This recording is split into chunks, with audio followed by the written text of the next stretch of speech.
ไทยหรือไทยใหม่จะมาม่วนนะจ๊ะแต่กับบริไม้เข้ามาสิให้เอาผู้สาวทางฝั่งลาวไปไทยหน้าเด้ มาขี้เมาเฮียสลอยเหตุก็เธอผลงาน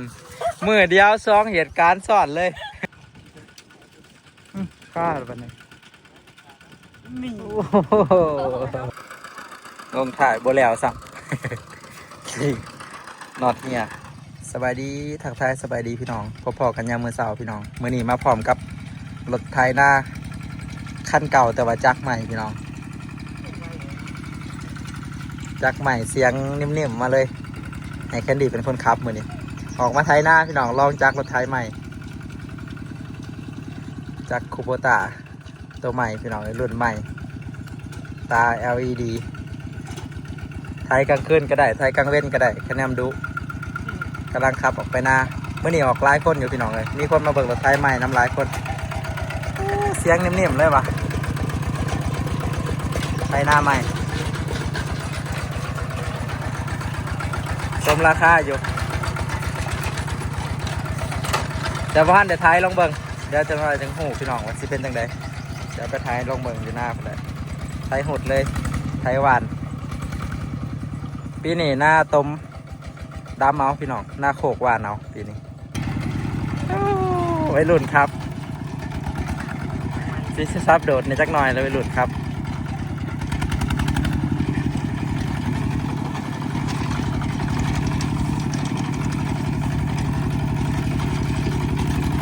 ค่อยๆจะห้ามค่อยๆเลย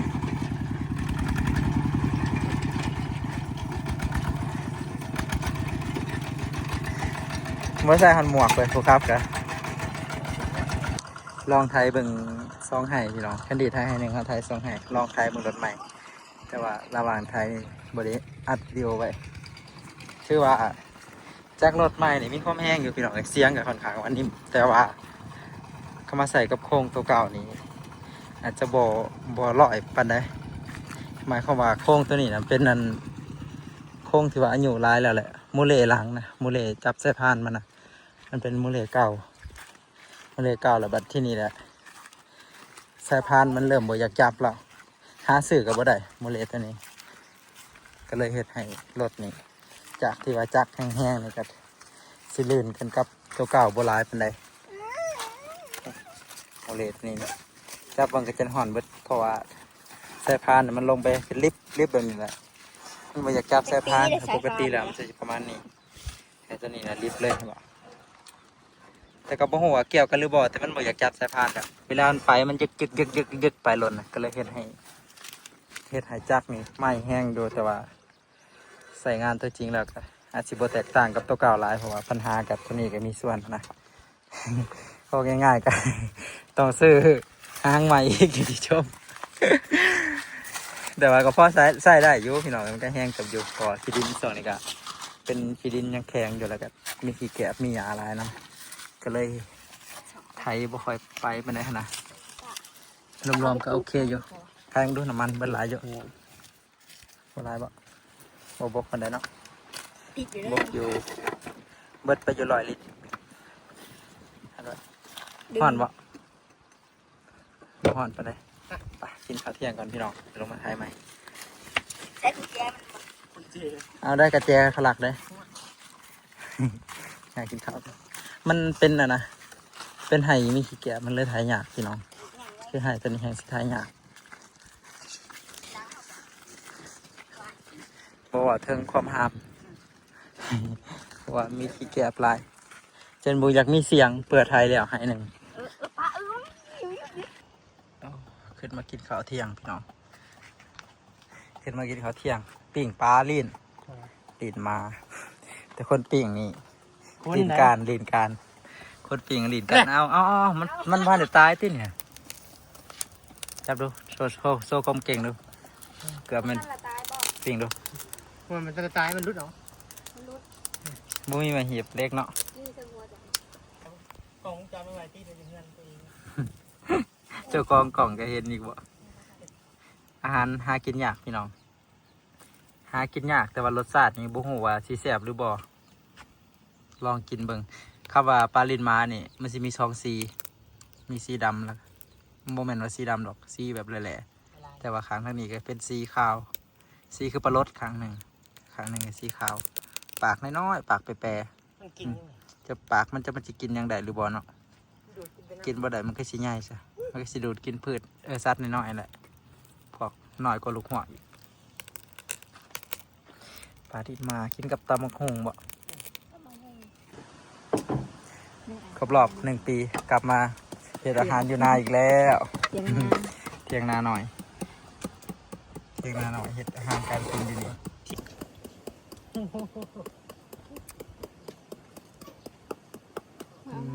แซ่บเลยล่ะแซ่บมันอีสิแซ่บมันแฮงยกโป้ให้เลยแซ่บโอ้เป็นตาแซ่บอยู่ได้ปลาลินหมานเอ้าเฮ็ดเวียกแล้วไวๆจะได้ไปหาซิดเบ็ดจะหน่อยยามปลากำลังกินผัดข้าดำหน้าเด้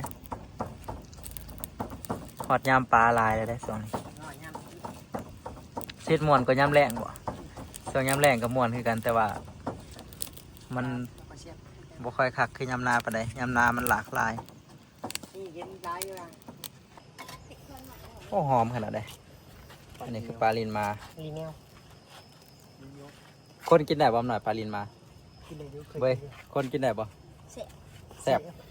ลองชิมเบิ่ง นี่ตำมะฮุงถาทั้งผักกินกับมะฮุงนะเอาใบชีดามาเนี่ยเบ้ย ไปชีดามกินกับเลยนะไปตูหมูไปก็ได้ ใบตัวหมูไป ไม่ตุ่มหมูไปเลย อยู่ในอันนั้นเด้ ก็ยังไม่ตุ่มหมู เจ้าเขากินกับแกงหน่อไม้เด้แซ่บอยู่เลย อ๋อใบมันนะ ไปเอาดูดิแถวกกกุ้งเอามาเลย ข้าวเบิ้งไอ้ตี เอาเสียมแปะซับเอาติ นี่คือเสียงโมจิไคมากินกับป่ะเว้ยกินตูหมู เอาไว้เด้อมะฮุงแล้วเลย ไปกินปลาพร้อม ในแคนดี้กับเบยไปซื้อกัน ไปทางอย่าแพง ไป เลย ซื้อไว้สันไปเก็บผักตะหมูมาจากป่ากินกับตำมะฮุงมื้อนี้ได้คนร้ายนะมื้อนี้เปิดฤดูการเห็นหน้ามือแรกเบยมากินน้ำกันกินข้าวเด้อพี่น้องเกิดเด้มากินบ่ คนกินข้าว เกิดกินแล้วบ่ กินแล้ว มาไทยหน้าแข้งหรือไทยไหมนะ อ๋อได้แล้วมาทานมาจอยมือเดี๋ยวท้ายสองครั้ง มากินแล้ว ให้จันน้ำมันผักเลยนะ กินอยู่ปลาดินมานะ มันก็ตันตำหงที่คล้ายออกน้ำมือครับตำหงเชื่อมาเลยคิดแซ่บแต่แม่อีนางตำอยู่บ่ ว่าดีนะแม่อีนางบังเข็บเมื่อบริกินเลยเด้เป็นมือสุดท้ายคือกินตำหงนำบ่เมื่อยบ่มาตะวันขาวบ่ สีเมื่อยยังหวานก่อนจะซื้อ เมื่อยกับสุดท้ายน้ำดอกได้คนท้าย เบิ้งชีนะผม ก่อนสุดท้ายใหม่ก็จะมอบให้3 เสือไข่ ขายอย่างหมูยฟ้าหรือคันนึงครับ น่าบอกแจ้งก็เลยไปนะค่ะพอให้ม่วนกว่าเนาะต้องคอยคุ้มจนมือเขาจะพ่วง มันจะคุ้มอย่างนี้มันจะงามล้างมันใช่ไหมซิ่งมันกับบริซิ่งไง มันเบามันจิกได้ก็ดีครับ ขอเงินนะคือหางมาทายมา จุ๊บ จุ๊บเนาะ บริจุ๊บ มาจุ๊บของบะชื่อเราถ่ายมาถ่ายนะผมหน่อยถ่ายม่วนเยอะนี่นะถ่ายม่วนเยอะคักเราถ่ายชิมหายเยอะเขียดจีนกุดเด้นะ มันเบาเลย เบาบ่เมื่อยป่ะเอากินบำรุงหนาตาพ่อตะมีกับจากไทยพ่อตะมีอีกโอ้มีแต่ผู้จากไทยญาติกันไทยนั่นนี่ใครเนี่ยอะไรเห็ดไปแล้วป่ะนี่ มันปิวเสร็จรถได้บางคนกินเบียร์หมูเติม100เป็นเติมเบียร์แต่จะมือไปซิดเวทกินเบียร์เอาไปอ่ะ ไม่ต้องกินปลาแห้ง ใช้โทรศัพท์หัวหน้าตัวน้อยไว้ใช่กกุ้งผู้สาวโทรมาแล้วสิได้ยินให้หัวหน้าเด้อฟองหนึ่ง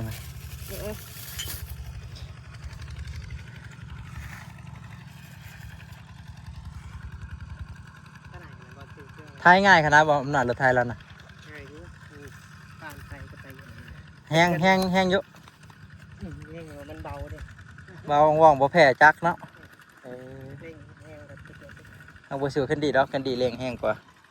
สูคดีแล้วเชื่ออยู่ เอาคันดีไวได้คันดีแต่ว่าแล้วมือเดียวไปจัก ก็นอนแล้วมันใจดีครับ ปล่อยแห้งบ่สำคัญไผอยู่หลังพวงมาลัย ดีเขา รถไทยก็มีพวงมาลัย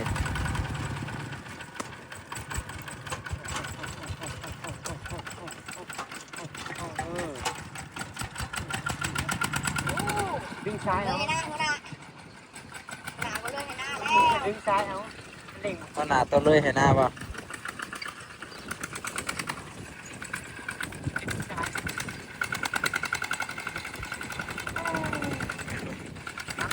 นี่ครับ ปล่อยจะห้ามรถอ้ายจะห้าม ทำก็ง่ายเลย ปล่อยจะห้ามปล่อยนะ เก็บกับขาวพูดไปเลย ข้าบัดนี้ นี่ โอ้โห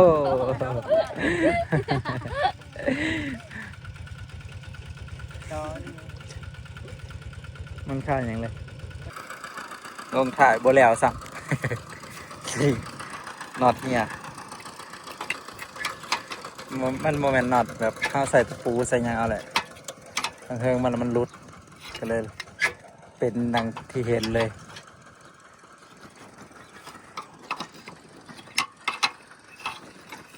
20 ปี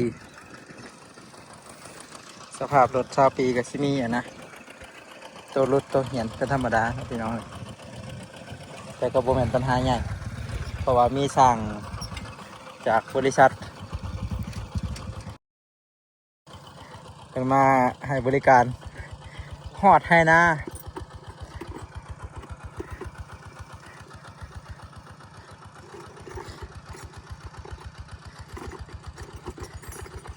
3 แปลงฟรีเพิ่นว่าเราค้ากระป๋องหนึ่งมีว่าละสั่งโอ้น้องเฮาขึ้นคาดองเด้อพี่น้องบัดนี้บ่ขึ้นคาดองบ่ได้ท้ายหน้าก็เป็นเฮ็ดหยังก็เป็นคาดหน้าก็ได้ท้ายหน้าก็เป็นดำหน้าก็เป็นลบกาก็เป็นเฮ็ดเป็นหมาทุกอย่าง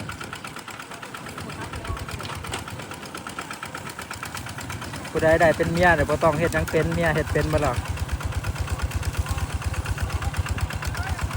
ม่วนบ่ท้ายรถไถใหม่น่ะม่วนอยู่บ่ท่านม่วนแหละท้ายเบิดทงเลยบ่ได้หวงดอกรถใหม่นะโคตรไอ้ลีเอาเบิดทั้งเอื้อยทั้งน้องเขามาใส่งานนะรถไถเนี้ยคือกันนั่นแหล้วเอาเบิดทั้งเอื้อยทั้งน้องเขามาไทยนะ เอาเบิกชาวไทยนะ โอ้โหมาFC หลายได้อมื้อนี่นะ FC หลายเด้อนี่เต็มเบิดโอ้โหอยู่ก็กุ้งหลอนก็บ่อยากมันหักกลับหัวบ่น่ะมีเบิด ระวังมันหักกลับคอเด้อสิบ่ได้ไปซิดเบ็ดซะแล้วมันสิหักลงข้างพุ่นแล้วว่าเราเคยตัดใหม่มันอยากห้ามโพดเพิ่นว่าห้ามแบบว่ามันกินแล้วมันสิมีคู่อยู่หั่นเด้มันสิบ่ปีนเบิดเป็นมันห้าม คนไทย โอ้ขับรถไถใหม่ม่วนแห้งบ่อยากปลาเลยพี่แต่อยากปลาอยู่ไม่ได้ เบิ่งเงินบ้านเฮาคุ้มเป็นแบบนี้ใช่บ่รักษาคันเขาคุ้มเป็นแล้วเขาสิบ่เมื่อยเด้เขาปล่อยมันไปแบบธรรมชาติคันเฮาคุ้มบ่เป็นเฮาไปแล้วเฮากับหมุนหัวหมุนไหล่หมุนตัวแล้วมันเมื่อยเดี๋ยวเฮาไปครึ่งมันโผดนะแต่อันนี่เขาปล่อยไปธรรมชาติใช่เนี่ยโอ้ไทยละไทยใหม่จะมาม่วนเลยจักม่วนหรือเมื่อยแล้วสาวเบิ่งหน้าน้องกัน